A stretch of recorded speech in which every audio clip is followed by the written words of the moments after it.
everybody, to tonight's awesome event. Want to start off by doing a couple of little housekeeping items. So, first off, thank you for your time. Thanks for joining us tonight. We're going to have some amazing guest speakers talk about publishing and some tips, maybe some outside the box things that you might not have thought about. Um, and just a reminder, Gulf Coast ISPI is a virtual community practice, so all of our meetings are online and you can join from anywhere in the world, which was kind of exciting. I've got a couple of links I'm going to put in the chat if you're interested in checking us out a little more. We've got a Facebook, a LinkedIn, and um, if you want to be a member, membership is 100% free. So that first link is a Google form where you can sign up. And our members get emails from us occasionally and personal invites to all of our events. It's kind of exciting. We have a couple of our members presenting at the ISPI conference in Jacksonville, and I think I have a link for that. Let me see. And that's coming up in April. And so if you're thinking about going, if you've never been, Jacksonville has some amazing golf opportunities, John. You can always come do some golf. It's a very warm climate. So Jacksonville in April is going to be a beautiful climate for sure. And then if you want to keep an eye on upcoming ISPI events, if you're not familiar with ISPI, a lot of performance improvement, instructional design, human performance improvement, just a lot of cool stuff. So there's the upcoming events page for all of the ISPI chapters. Some chapter events charge a nominal fee, some are free, ours are always free. So just check out the upcoming events page and see if there's anything you like. And I'm going to turn it over to Holly to have any other announcements, and then we'll get started. Yeah, no, thank you everyone for being here. Thank you so much to John and Casey for helping us work through how to get published. What are some of the ways in which just to help us along that path. And what is so interesting about, yes, this is ISPI Gulf Coast chapter, but there's so much overlap. John, with AECT, we've got proposals that are due February 17th. So if you're thinking about the AECT convention as well, that is in October. Mhm. And so there's so much overlap with research and practice. And so we would encourage you as you go through the night, if you have any questions about AECT as well, we're all very active in ACT. So we've had some crossover events between ISPI and AECT as well. So just encourage you to check out these different professional organizations because it's amazing. Just a little anecdotal story. I was at the AECT board meeting today talking about strategic planning, and all of our names were mentioned today. And it's just amazing how the world becomes a lot smaller when you become involved in these organizations and networking and just learning from each other. So this is a really wonderful, exciting event that we're having tonight. So I was going to let the speakers introduce themselves. So we have John Curry with Tech Trends and AECT, and KC with Performance Improvement Journal with ISPI. And they can talk more about themselves, what they do, how the journals are overlaid with these different organizations. So Nicole, who was going first? Or I'm going to turn it back over to you because you are the program master. You're the master of ceremonies as always. The MC. We'll do ladies first. Casey, you want to start us off? Yes, thank you so much, Nicole. Thank you all so much also for the invite. I'm really excited to participate tonight. My name is Casey Guillot, and I serve as Associate Editor for the Performance Improvement Journal. The Performance Improvement Journal is one of our main journals at ISPI, and it's really geared towards the practitioner. And so that's one of the things that we'll talk about tonight as well through the publications. Outside of that, I actually serve as a Chief Analytics Officer for a company called Central Creativity. And that has been my departure. I was actually higher education for my entire career up until recently. I'm still involved in higher education and do performance consulting and program development with universities. But one of the things I'm always really passionate about is ensuring that our students have pathways and have that little first step up, to becoming true practitioners in the field. And submitting journal publications is one of those areas that can really help you stand out. So hopefully tonight I'm able to provide some insight and tips and, get the future practitioners out there and getting your work out there and published. So looking forward to it. Thank you. Awesome. John, go ahead and introduce yourself and your publication. So I'm John Curry, editor-in-chief of Tech Trends, which is a journal uh, affiliated with AECT, but it is not an AECT journal. I say that because sometimes people mistakenly think that because they're writing about something AECT wise, that I'm automatically going to publish it, which nothing could be farther from the truth. Those generally get rejected because I need a broader audience. So we are AECT affiliated, but we are not an AECT journal. Um, uh, I am, I wear a few hats. I am the Associate Dean of the College of Education at Idaho State University. I'm also the department chair of the Organizational Learning and Performance Department. I'm a professor in the Instructional Design and Technology program. I also was just elected president of AECT, and I am planning uh, I'm planning my third conference this year for Chris Miller, who's the president-elect. My conference will be next year in Chicago. So, um, uh, and I don't know, I've been teaching for this year's finishing up year 29 for me, teaching in higher ed. I come from I've just worked in academia. I've done consulting as an instructional designer. I was, for those of you who are instructional design students, I was David Merrill's last doctoral student. So that's who my chair was.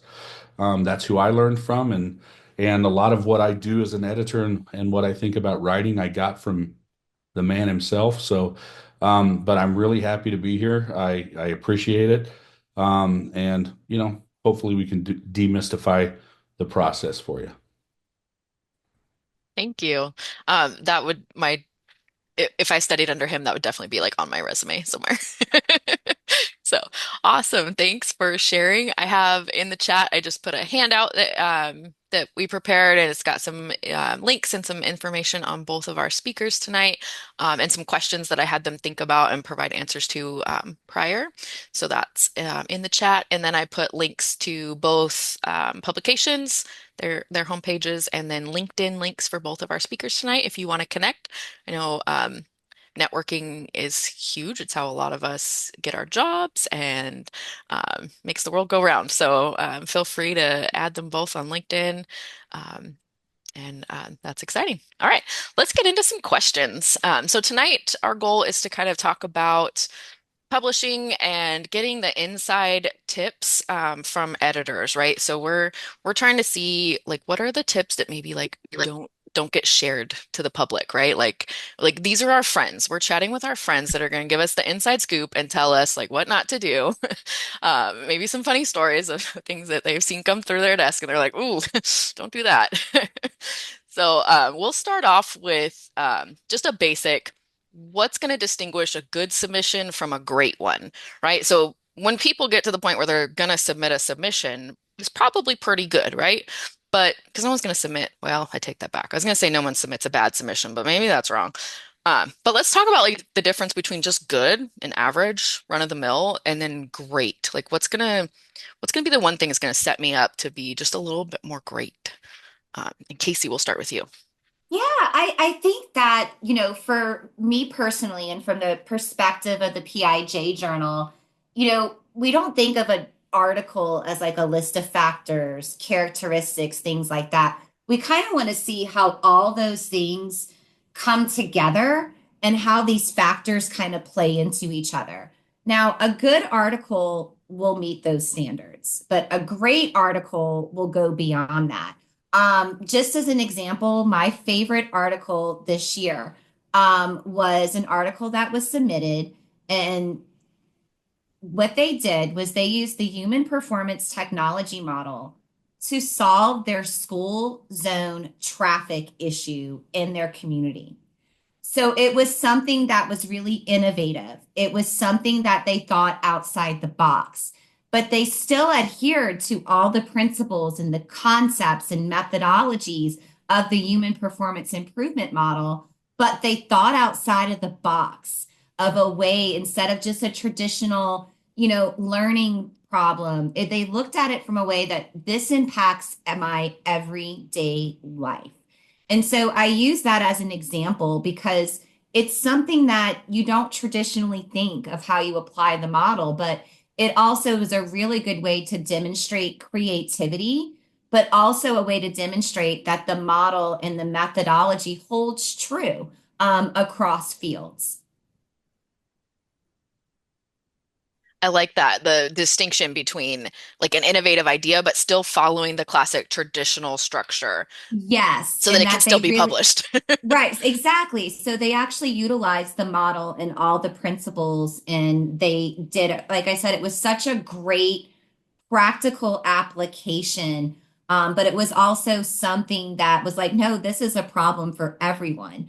I could see like how this use it. When you think about it, you can also, that one article can bring into play all kinds of other factors. So it was actually something too that they were also able to build upon.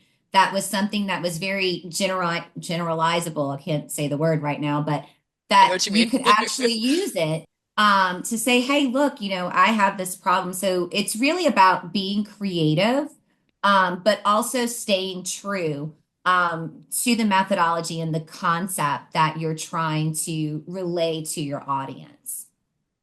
I love it. And that I'm assuming that one definitely got published, It right? did get published. Yes, it did. Are there any great ones that you've seen that maybe didn't quite make it all the way to being published? Yes, there were a few, and the reason that they didn't get published was because they just weren't distinct enough. It was kind of like I don't want to say it felt like a rinse and repeat, but it was kind of like you're telling me the same thing that is in the research. It's already there.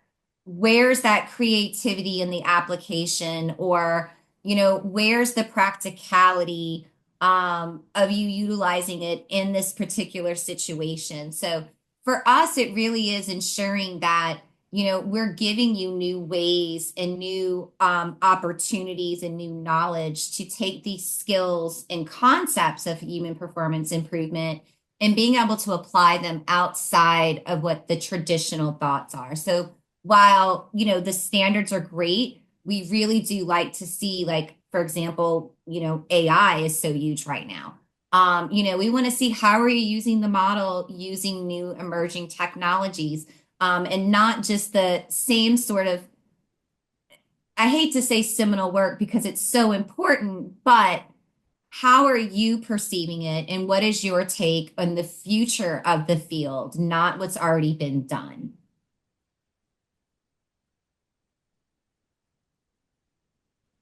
Excellent advice.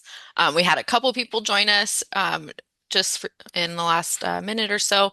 So if you just joined us, I put the handout in the chat so you can see a little bit of info on our two speakers and then links to their respective publications.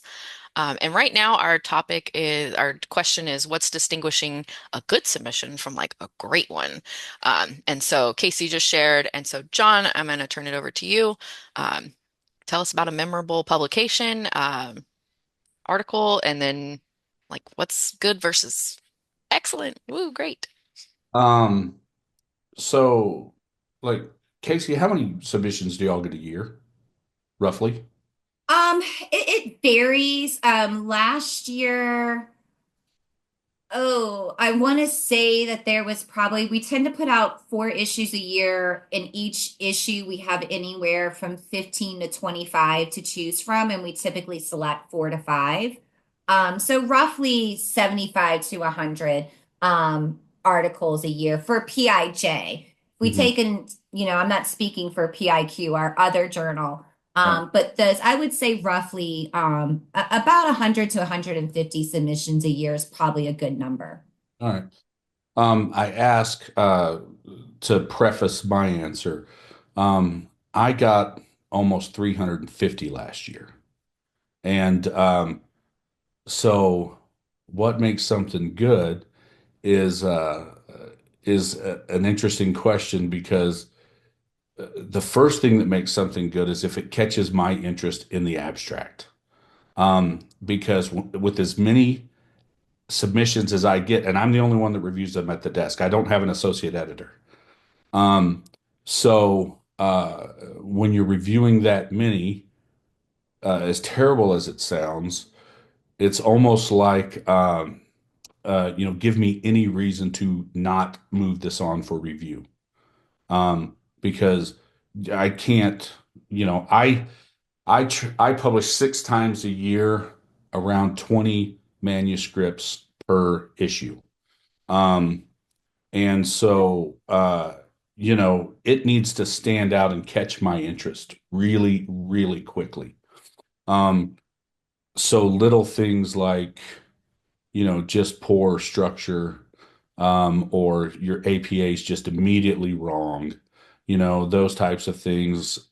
I'm just, that makes my job super easy. What makes one really good though? I'm gonna agree with Casey. If you can tell me something that's new, right? For a while there, when I first became editor, everything was about education and COVID, and I got so tired of looking at manuscripts about that. I'm so tired of looking at manuscripts about AI writing, because everybody is saying the same thing over and over again, and I need to see something that's innovative, right? Now, one of the things, now I've been editor in chief for just over a year now, and so the journal after a year now is starting to take on my personality as opposed to the personality of the previous editor, who is a good friend of mine and we talk every day still. Um, but I'm really big on the subtitle of our journal, which is linking research and practice to improve learning.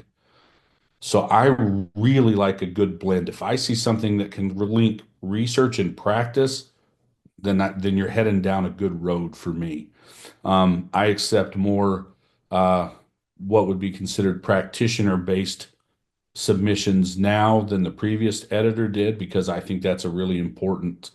Uh, uh, I live my life in academia, but I think academia too often ignores practitioners, and so I'm really trying to make my journal more accessible to practitioners. We actually just this next issue coming out.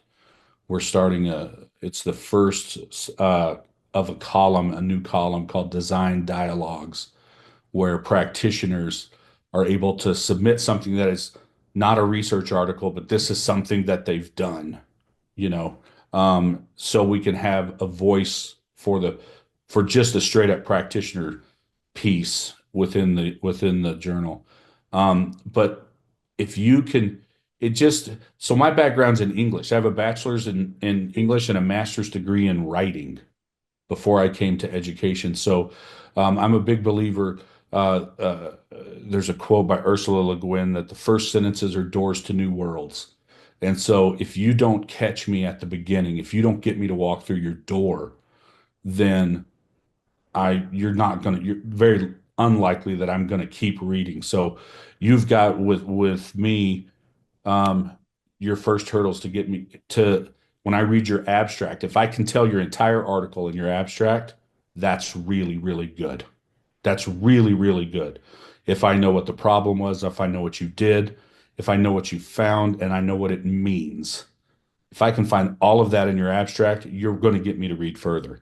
If I can't get through your abstract, then that's trouble. We've had some really one of the things that I think has been really interesting that I've seen a lot in my journal. This is getting to your part of the question about what's good.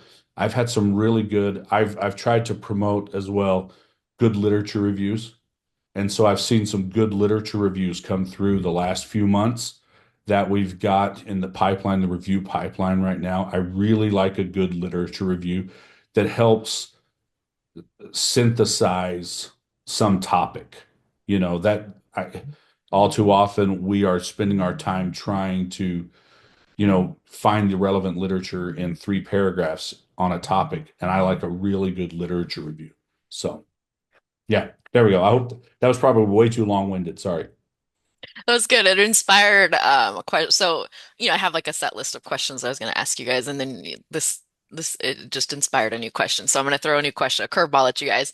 But I want to hear quickly about like the worst submission like you've ever seen, ever seen.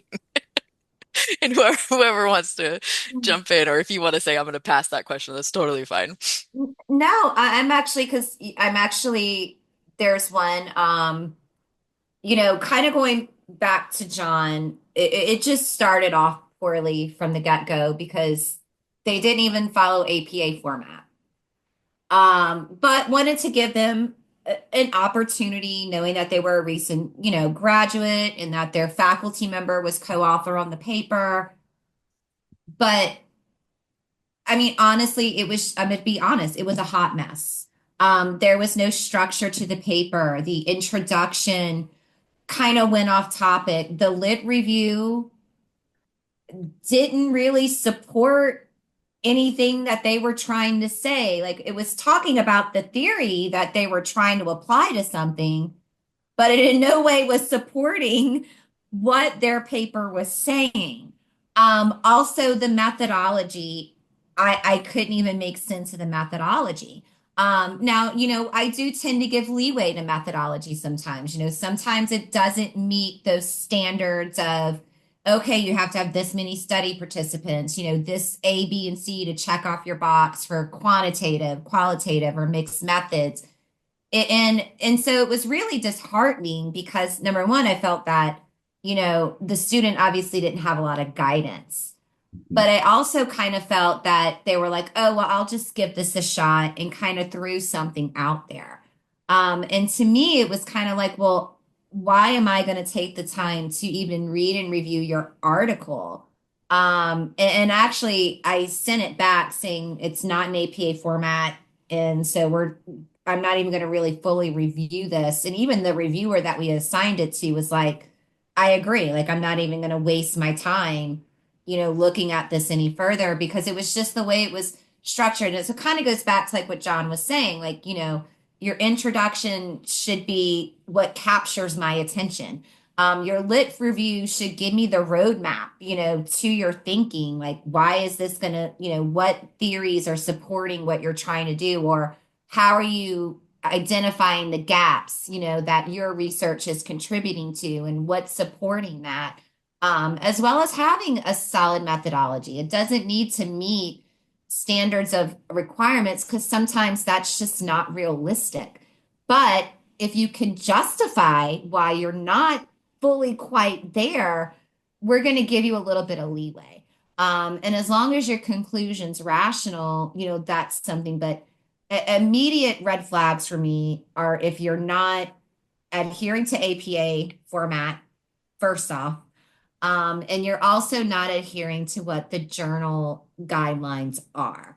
And that's the two major red flags is while I think that this one was about ISO 900 certification for engineering, which could have been a great paper and could have addressed some really critical learning development things in that paper, but just the way that it was presented just didn't in any way give any sort of, I'll say, evidentiary support to what they were saying. And I see Holly has her hand raised. Yeah, I was going to say it sounds like it needs to be innovative, but it also needs to be packaged well. Right. It needs to be packaged well, but you also need to ensure whatever you're like, it kind of goes back to if you're going to say it, you need to be able to cite it.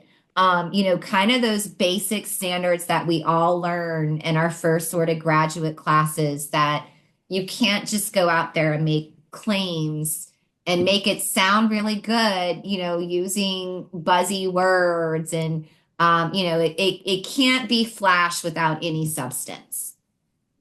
Nice. I'm seeing like a bumper sticker out of this. I love it. Yeah. Go ahead, Holly. Could be. It could be, but it won't get published. right? Right, exactly. I want to echo what you said about giving leeway. We or me, uh, or I, there we go, correct grammar. I, as the editor in chief, I'm okay if it doesn't meet all the, it doesn't have an N of 100 on something statistical, as long as they address it, right?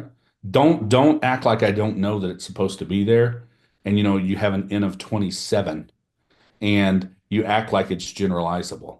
I'm like, okay, yeah, we're done. That's not going to do that. But as long as it's addressed, I'm cool.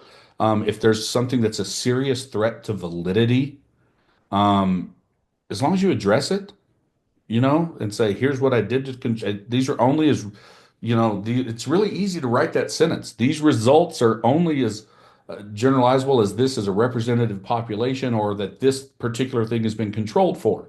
As long as that's there, I'm fine. But when they try to act like those aren't issues, and you can tell the attitude in the writing if they're trying to Yes. obfuscate that.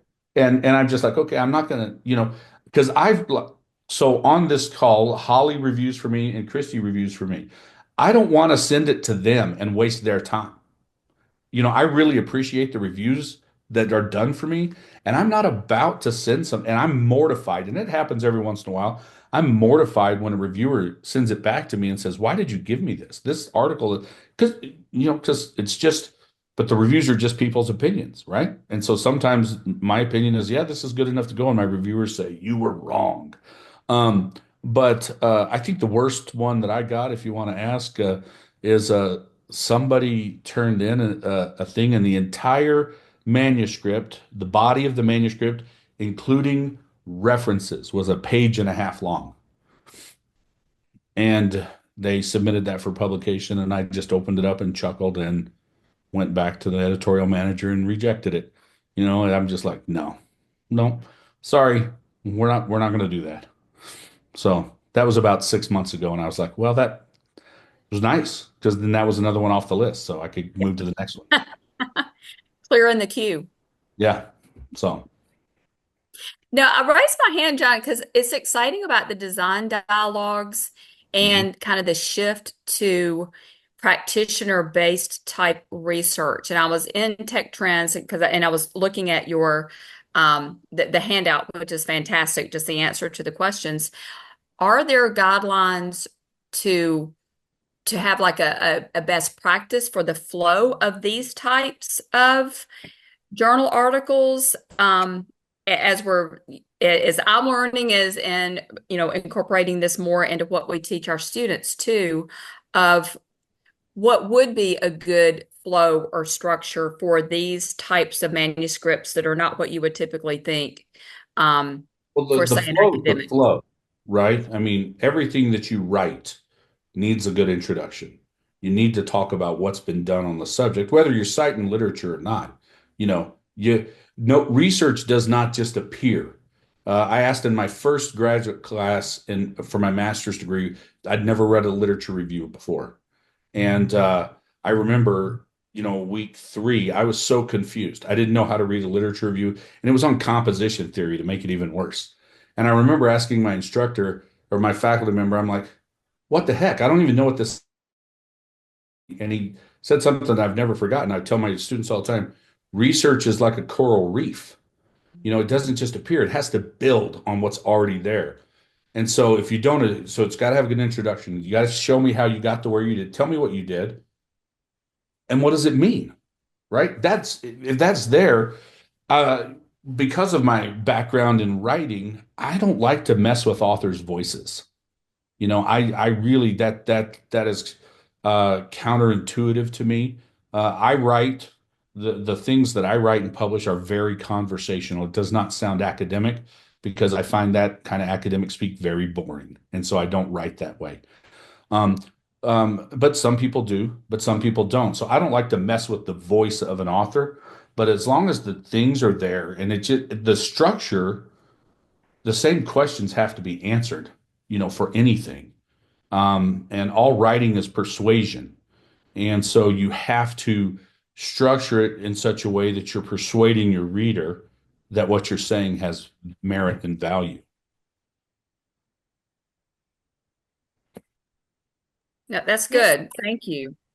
And I fully agree with John there. Like it's really, the standards are kind of your standard flow is always there, but it really is just more about how you're presenting it, and that you can justify it, and that it is actually providing me as a reader something insightful and something that I can actually, while I may not know everything about the subject, or the area that you're doing it, I can at least walk away with a basic understanding and probably perhaps drive thoughts of how I may be able to utilize it. And I also feel it should also kind of drive your own internal curiosity, as a reader, that you want your readers to take what you've done and make it their own in a way, if that makes sense. Yeah, so I think of it this way. Uh, if the reader wants to replicate this, is there enough information there that it could be replicated? Not exactly, but is there enough there that somebody could go, "Oh, I want to do this too." It that much needs to be there. And you know, the story may be different depending on who's writing it. Scooby-Doo is different from Shaggy's point of view, from Fred's to Velma's to Daphne's, right? They all tell the same story, but with different details. And so the author can have their own details, but the story needs to be there.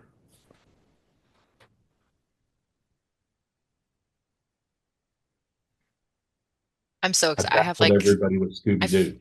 two Scooby-Doo, shut pages it of down. notes.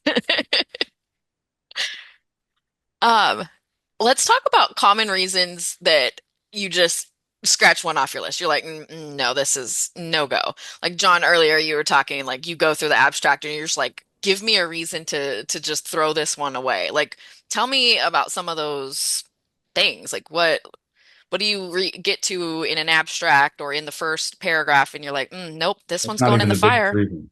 That's not even the biggest reason things get rejected. The biggest things, the reason things get rejected is that they submit it to the wrong journal. More than anything, you don't pay attention to what this journal wants. Now, there's overlap between my journal and Casey's journal. There obviously is. We're in the same field, but they are looking for specific stories.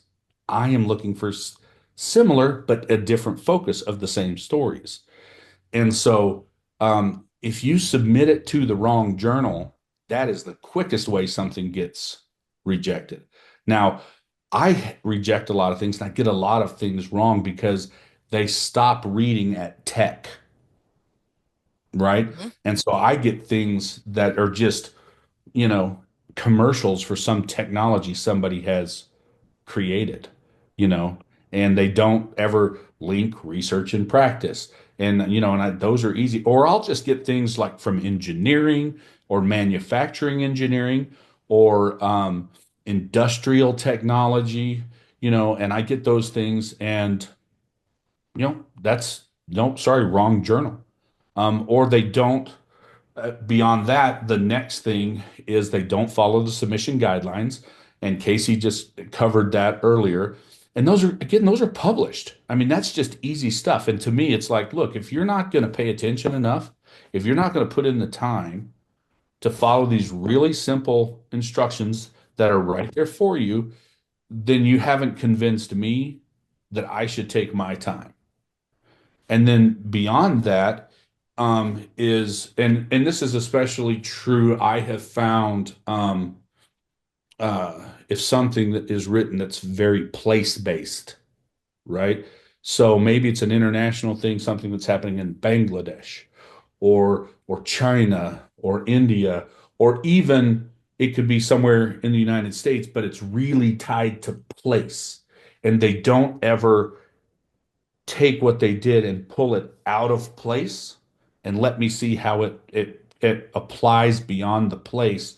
That's a problem, and that's one of the reasons, the biggest things that I was mentioning earlier about AECT things. When people submit things that are too AECT-ish to my journal, oftentimes those will get sent back, and I'll say, okay, now what you've got here is okay, but I need you to take it beyond AECT, right? What does this mean beyond AECT? We had one manuscript that came in that was looking at a particular terminology issue, right? And they were talking about a specific type of definition of a part of the field, and it was all very AECT based. And I said, well, and the reviewers, I sent it to review because I wanted to make sure I was right. And the reviewers all came back with the same thing. Well, this is just talking about how AECT looks at this in the field. This is a bigger issue. So what do the other professional organizations say? So, you know, so my three things are wrong journal, not prepared by the guidelines, and then they don't take it out. They don't make it broad applicable to everyone. Okay. Casey? No, again, I fully agree with John. I'll kind of just reiterate, what I said earlier that you're meeting the guidelines, especially APA. We get articles, knowing that APA has been hammered into you throughout your entire graduate career, so we know that you know those basics and standards. But also, kind of what John is saying too, is that what you're saying isn't applicable to the population that we're trying to serve. You may have a great paper, but it has nothing to do with performance improvement. And so it's really taking it and just like you said, looking at the guidelines and saying, I have this idea. It's something I can use. It will help other people in the field, but it also will provide others with an opportunity to maybe take the work that you're doing and apply it in a different manner. Just you kind of want it to generate that thought in that thinking, and you want it to be able to be something that is actually contributing to the field in practitioners and not so out there that it has to fit what the journal is asking you to do. In simplest terms, like that's as simple as you can put it. Just read the guidelines and make sure that, you know, what you're submitting is what we actually publish. Okay. These are good. I mean, I'm already visualizing in my head like a little checklist that maybe we can develop and send out to our members. Like, here's, according Absolutely. to our editors, like follow this simple little checklist so that you don't get tossed into the fire pile. Something I haven't heard yet as like a disqualifier is AI. So maybe we can talk about that for a little bit. What are your AI policies? Should authors disclose their use of AI tools? Have you ever maybe just flat out rejected a submission because it sounded like it was 100% written by AI? Not yet, but I know that that is probably coming. I know for us as a perspective of the journal is that this is a basic academic integrity issue. If you're using AI, you need to cite that you used AI and you need to tell us what you used it for. I view AI as a tool. And if you are using it in areas of your paper to help you do data analysis or some sort of I don't know, comparison. If you're using AI as a tool, that is totally appropriate for to use, but you need to let us know. And again, that's just basic academic integrity. And I think it kind of goes back to just, cite what you write. If you're using AI, you need to acknowledge it. We suggest doing so in an author's note. We are doing now and we are implementing as well. I'm sure John is little checks on our end to ensure that AI isn't completely generating the paper. And everything I think is still a little ambiguous. And I know in academics, we're sort of navigating this landscape of what is appropriate AI use versus what isn't. But to me, it really comes down to just that basic academic integrity standards that, you're not using it to write your paper, you're using it as a tool to help you. And that as long as you are using it in an ethical and responsible manner, and you're not trying to say, oh, I wrote this paper, and you actually didn't. I don't know if that would technically be plagiarism, or I don't know how we would technically define that. I think we're still trying to work that out. But for the journal at PIJ, it really just kind of goes back to that basic academic integrity. As to if you're using it, you need to say you're using it. And if you're using it, we're hopeful that you're using it in a responsible and ethical manner. But I think it'll be really interesting as AI continues to evolve and becomes more an integral part of our daily lives. What may change? What may we consider appropriate AI use in 6 months versus 2 years from now? So I think it's something we're still navigating, but for now, kind of treat it as a tool that you're using and that you need to acknowledge you've used it. And you also need to say how you have used it. Excellent advice. John, what about for tech trends? What are you guys seeing for AI? Uh, I'll just say, yep. Yep. Um, uh, yeah, I can, I can, I have a choice. I can either assume people are uh, demonstrating integrity, or I can assume they're cheating. And so I'm going to assume that people have academic integrity until they give me a reason not to. There's no way to check it all.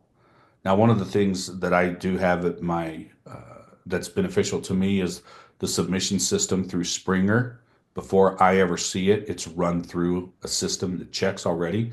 And so on my end, I see a score the first time I get it. And, if that score is above a certain point, I'll go in and check it. And I can see the entire manuscript. And most of the time, so far, um, when I see those, and it's kind of in conjunction with our plagiarism checker that it runs through. Most of the time, it appears to be people who obviously weren't very good at taking their dissertation and making it into an article, and they quoted themselves way too much and without making it different. Uh, so I've got other things right now to worry about until we have a better way to do it. I'm going to assume that people aren't cheating with it. Um, and I'm hopeful. And what the good thing is what I'm seeing is that if people do use it, they put in an author statement, like Casey said. They say that. And I've had some non-native English speakers who have said that they've run their manuscripts through an AI system to clean up their grammar. I don't have a problem with that. Um, but I don't think that I mean, I use AI all the time to like generate drafts of things and um, letters of recommendation, things of that type of. But uh, and I'm certainly not going to tell other people they can't do that. But they just need to, it's yeah, just like she said, just be honest about it. I would rather be overly cautious on that than be branded for the rest of my career potentially as somebody who wasn't honest. And I think that's a really important piece to also kind of recognize, Nicole, is that, while we don't want to assume the worst of people. But the journals, we do have checks and balances, like John was saying. Like we have, everyone's familiar with Turnitin. We have AI tracker, things that are submitted when you submit to the journal that, so we do see those things. So it's always best that honesty is the best policy. Even if you think, oh, I only used it for this, it's not a big deal. There is still that potential for a reviewer to maybe misinterpret that what you're using it for, and your intentions may have been pure, but because you didn't disclose it, a reviewer could potentially get the perception that you are being dishonest, and even if that wasn't your intent. So it really is important for you to say, okay, look, I did utilize this, because like John said, that's something that you don't want to have that attached to you, that you are not producing your own work. And if you're not sure, just send me an email. Yeah, I'll answer the email. yeah. You know, anything about the journal. I'm sure that Casey's the same way. I would so much rather have you ask me and me take the time to just respond back and say, I think this is a good fit, potential good fit for the journal, or no, I don't think you should be doing that if you want to submit to the journal. I would rather address that up front with you so you have a better experience trying to get something published than have you wonder, and then you gets in the system and it's going through the time and you're sitting there wondering, and then all of a sudden you get a rejection back and you're like, ah, I'd rather save you the time. That's such a good thing to bring up, John, because I was so hesitant to reach out to the editor, like this big, whoo, that's a big no-no that you don't do that. I don't know where I developed that idea that, oh, you're not supposed to do that. I don't know why. But I've been communicating with an editor of this, and it's been fantastic. I mean, it's just, yes, thank you so much for checking on this. Thank you so much for asking the question and paying attention to this detail. Um, so I'm glad to hear you say that that's a standard practice, that it's okay to email you. Just to kind of second that too, that, we are here to help you. We're not here to be like bringing down the hammer and be the ultimate decision maker. Because there have been times when I've gotten a paper and the authors had questions. I am more than willing to help you work through it. Or like John was saying, say, hey, look, this isn't quite a fit, but maybe if you took this perspective, or just offer additional tips. I want people to be published. I don't like telling people no, and so please, like, always feel free to reach out, because like you said, we would rather help you up front than have to try to clean up a mess later on that could have been avoided. And I think it's been in my experience that the editors that I have collaborated with and worked with over my career, and the editors that I know now of other journals, all have the same attitude. We'd rather help you. And we are invested in you getting published. We want that to happen. I would much rather send something for review than rejecting it. I just have to protect my reviewers' time. That's my responsibility to my reviewers. And if I make a mistake, that's okay. I'm sure that things have been published under me as the editor in chief that maybe other people wouldn't even have sent out past desk review. But you know what? I'm okay, because that gets to be my choice. As long as I'm editor in chief, that's my choice.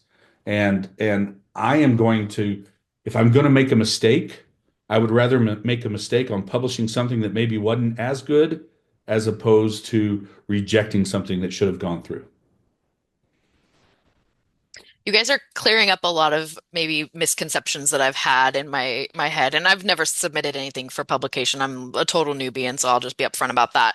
But like Holly, like I've had this perception that like you're not supposed to email the editors, like, and so it's really nice to, I don't know, maybe humanize the editors, right? Like to see you guys and hear from you and see that like, no, you want our success. And so maybe it's just some of us maybe have worked it up in our minds to be like this big, scary, bad process.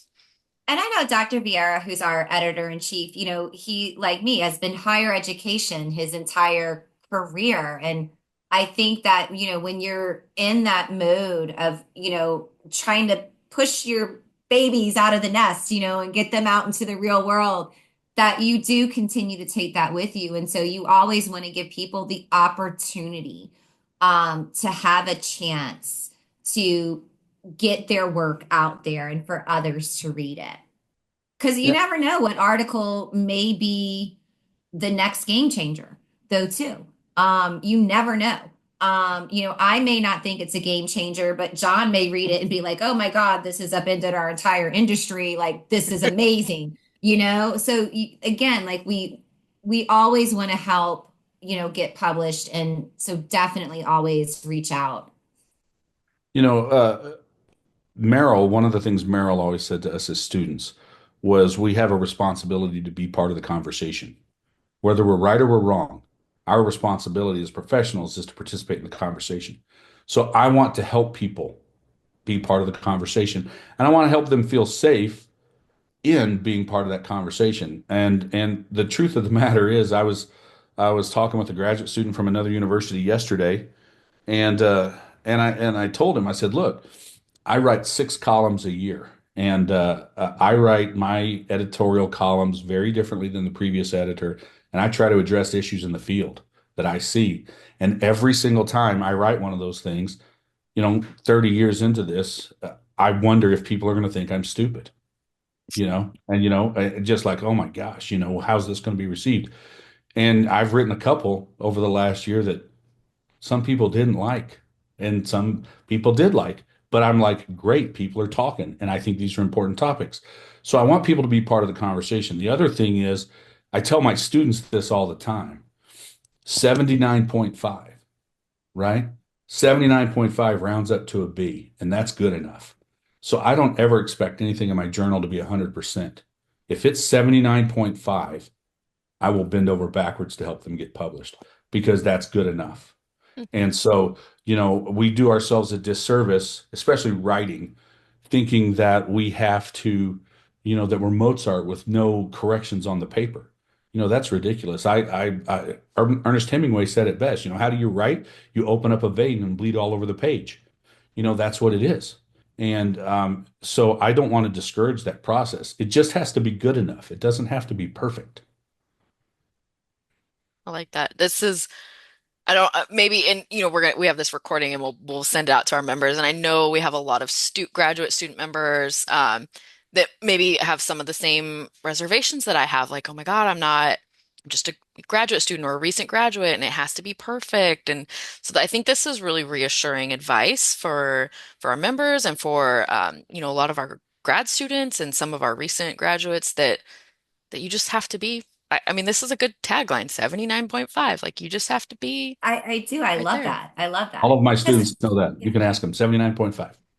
I feel I'm like we need stealing that one, John. I t-shirts. like that one. I know. I was like, I really like that one. Well, So I we're love that. But Nicole, I'm sitting here going, I mean, I think this is really good for just like John. I love you saying that you've been doing this for however long, and then you still write something and go, you feel very vulnerable. I feel very vulnerable when I submit something for someone to read. I just, so hearing that you still have those insecurities, it's like, I think that's good. I don't care how long you've been doing whatever we've been doing. Well, I think the other, I think, oh, I'm go sorry, ahead. John. No, I you was go going to ahead, say, Casey. I think that we all kind of have that fear of imposter syndrome. That like, oh, wait, I'm not a Merrill or I'm not a Dessinger. I'm not this person. What does my work have to do to the field? And I think that that's something that's really difficult to overcome because, like Holly said, you're extremely vulnerable when you're putting your thoughts and your work there on a paper and you're essentially saying, okay, judge me. That is, you kind of feel like you're there at the gauntlet, like waiting, to be judged and what is your work? And so it's really difficult to kind of overcome that. But I think it's also important to know that as editors and as journalists or anyone in higher education, that the goal really is to help you succeed. And that we are here to judge you a little bit. I mean, we have to be a little judgy, but our intent is to more help you get published, not to say that your work isn't good enough. And I think that any good journal is never going to tell someone, oh, your work doesn't matter, because we're not the judges of that. I don't think, well, in some instances, it's a fine line, but that's not our purpose. Our purpose is to really help you refine what you're trying to say and get it out there. So your work can be shared. Yeah, I think the standard is the standard, right? It's like the home plate in baseball. From the time you start playing in T-ball through the major leagues, home plate's 17 inches wide, and that never changes. You have to get it across the plate and it's a strike, right? Our job is to call balls and strikes. Your job is not to call balls and strikes. Your job is to get up to the plate. But the other thing I tell my students all the time is that you don't get to tell you no. Somebody else gets to tell you no. And so don't censor yourself or you don't determine whether it's good enough. You do what you need to do and then you take feedback. And most of the time, if you follow those 3 or 4 guidelines that we gave you on why things get rejected outright up front, most of the time, if you can surpass those, get past that initial gate, and then you're willing to stick with it, you'll get it published. You will. I've never had something that it didn't get published. Nice. This is so inspirational. As we're nearing the end of the hour, I want to just give you guys the a last, like the last word here. But like what for this year, like what do you want to see more of? Like what topic or anything? Like what do you want to see more of come through your desk? And then, parting words as we round it out. I know for PIJ, our goal is to ensure that we're giving practitioners knowledge that they can actually apply. So for us, there's really no singular topic or little box that we want you in. And I'm gonna kind of go back to my school bus traffic, article that I mentioned earlier because it was just something that was so innovative. And so that's what we really want to see is that we don't want to see, like I said earlier, the rinse, repeat, recycle on the seminal works. I want to see, for example, using just an ISPI example, how can we use case studies, and a practical application to enhance different parts of the society? How can we utilize AI, maybe outside of instructional design, and what are some new ways that we can use AI ethically, that we can use this to solve challenges? So it always comes down to, for our journal, what are your thoughts to make things better? And how can you use performance improvement to do that? And it's kind of just as, I hate to be simplistic, but that's as simple as it gets. We want to see innovation. How are you using things? Because the world is changing so quickly, we want to be able to provide practitioners with tools and knowledge that they can actually use in their daily lives and that they can use in their fields. And their field may not be learning and development, but it may trigger a learning and development paper, may trigger a thought or an idea for someone in a different field.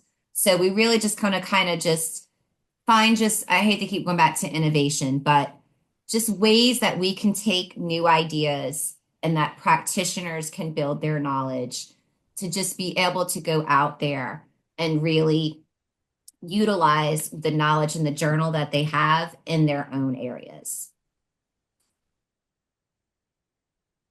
What's your final advice? You didn't say your final advice. Oh, yeah. My final advice, take the leap. That is going to be my final advice. Take the leap. Submit it. If you're hesitant to submit, I will tell you, I will personally, if you send me something and you're like, I don't know if this is a fit, I will take a quick glance at it.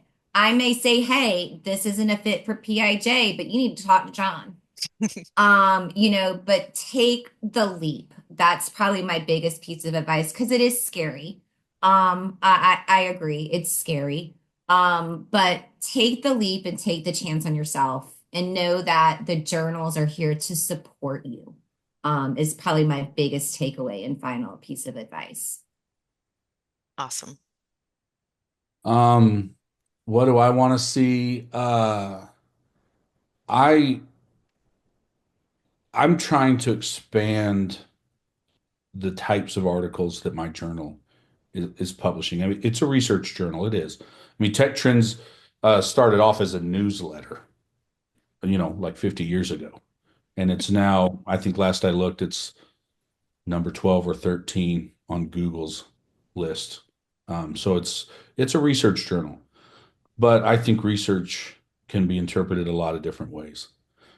Case studies, evaluations, action research. I'm good with whatever. I want to broaden the types of things that my journal publishes. And if the next editor-in-chief wants to change that, I'm cool with that. I just get to do what I want while I'm in charge. So I would like to see that. I would like people to feel uh, that Tech Trends is a welcoming place to try to publish. I take the time every single submission that comes in, whether I accept it or reject it, I write a thank you note to the author because I appreciate them doing that. Um, and then so final advice though, yeah, I have to agree. Just try, try, and I'll do the same. If you want me to look at something for tech, is this a right fit for tech trends? I'll do it. Um, because I want people to be successful. It doesn't it doesn't have to be scary. But it is. But it's a healthy scary, right? Um, and really, more than anything, what it is once you start doing it, once you've published a couple of things, then you figure out the formula. The first time you get up to bat and you see a curveball, you don't know what the heck to do with it, but once you've seen 500 curveballs, to keep your weight on your back foot and your hands back, and wait for the ball to get there. And publishing and presenting is no different. Once you figure out the rhythm of it, it's incredibly easy to get published. But just take the advice that we've given you tonight. Realize that nobody's out to get you. We're all trying to advance the field, and we are just in the very fortunate position to where we, for a period of time, get to be a part of everybody's journey, and we're gatekeepers of a sort. Um, but we all write because we want to advance the field, and we'll never know 100% or be able to predict 100% of human behavior. Every manuscript's one little dot in that ocean. But we're just trying to help figure out as much as we can, and we can't do that if people aren't submitting, you know. So try. So try. And you know what? If something comes back and you get rejected, it's not the end of the world. If you submit something to Tech Trends and I reject it, and you get the little form letter back, and I always write a note explaining why, but you want more clarification, just email me. I'm cool with that. It's my job to stand up to that decision and explain it, and that's what I'm going to do. So let us and let the other editors help you along this journey so that you can learn it, and then it'll just get easier.